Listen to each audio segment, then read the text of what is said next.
So now we've got the engine all back together, it was time to see if it could start, and basically you'll have probably guessed by the title of the video that it did start.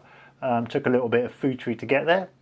So yeah, the first thing I did was cobble together this rather nasty wooden mount, which just screwed it to a tabletop, and in its first sort of incarnation, whatever it is, I didn't really have a proper exhaust for it, and I didn't have a proper fuel tank, so just cobbled something together with an old exhaust I had hanging around, and a bottle of, well, not glycerine, but what glycerine used to be in, and I couldn't resist the pun of putting nitro on there, as it's nitro fuel and it's a glycerine bottle.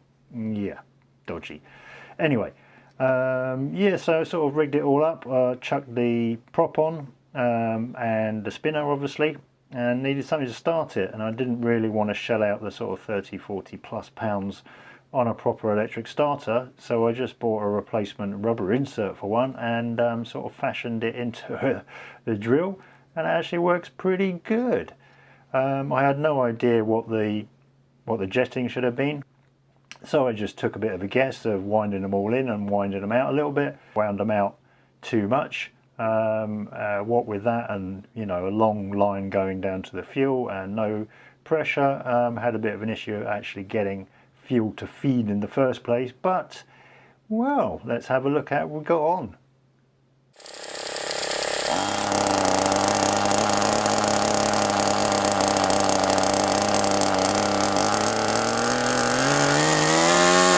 So yeah, by miracles of miracles, it actually started. I really didn't hold out much hope of it starting. That fuel there, the glow fuel, is probably, I don't know, 8 years old. The exhaust is ancient. Even the glow igniter is pretty old, and I think it's a NiCad, so it was a miracle that that charged and did its job. But anyway, it got started. So yeah, I didn't really hold out much hope of getting it running properly. In fact, this is running better than I could have hoped for.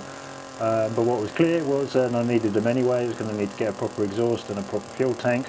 So ordered those up and had to extend the little wooden platform to hold the new fuel tank. As you can just about see around the back there, that's the cheapest possible exhaust I could find. It's got a pressure nozzle on it, which is now feeding into the fuel tank, and as you can see, the fuel lines are drastically reduced, so hopefully that'll keep it fueling much better than it was before. Played around with the jets again, and gave it another go.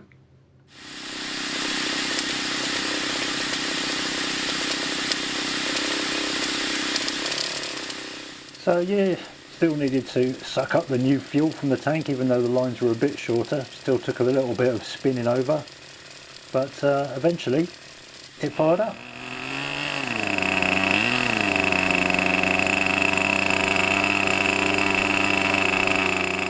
Can tell pretty much straight away that it's a lot happier with the new fuel, which probably still contains some combustible material as opposed to the old stuff. Definitely running a bit sweeter. Still miles away with the jet in at this point, but yeah, just going to leave it to warm up a little bit and then try and give it a bit of a tune. Yeah, so I kind of did this a little bit cack-handed to the way that I guess you normally tune these engines, in as much as I was doing the mixture or the slow jet first. I just left the fast jet real rich, because I was so far away with the mixture, and as you can see, I've managed to sort of trim it in and get my screwdriver blown everywhere. Managed to trim the mixture jet in so that it's yeah, mixture sort of somewhere about right, not bogging down too much after you know, being left at low revs and giving it a quick blip. So once I got to this stage, I sort of moved on to the fast jet. Yeah, I kind of always find this bit a little bit scary, to be honest, especially with an engine with very questionable cylinder lining. That thing is spinning around in there pretty fast, and yeah, I guess you kind of know what I mean. Anyway, so yeah, just sort of dialing in the fast needle. Still got a little bit of flat spot there by the sounds of it when you initially open it up. So yeah, these things, it's literally one click can make all the difference, so it takes forever. But yeah, so that sounds like it's running particularly well.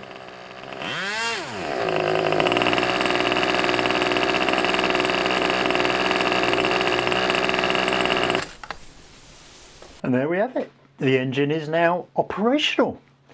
So yeah, that's kind of lost track of what the point was in doing this in the first place now. Oh yeah, fan boat, that was it.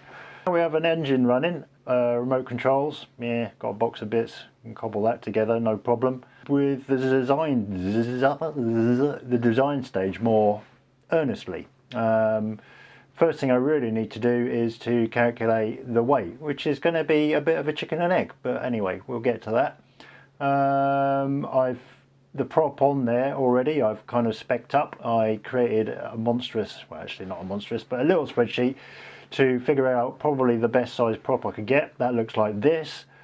Basically, yeah, we've got some numbers here that calculate the tip speed of the propeller. The calculation said that to keep it subsonic and within the specs of the propeller's manufacturer needed to be 8-inch diameter, and looking at some specs of the engine, needed a sort of around, I could probably push a 6-inch pitch, so we've got an 8x6 prop on here. So yeah, that's the engine sorted for now. Weigh everything up and start on a design for the boat. Hopefully this won't take as long as what it took to get the engine running.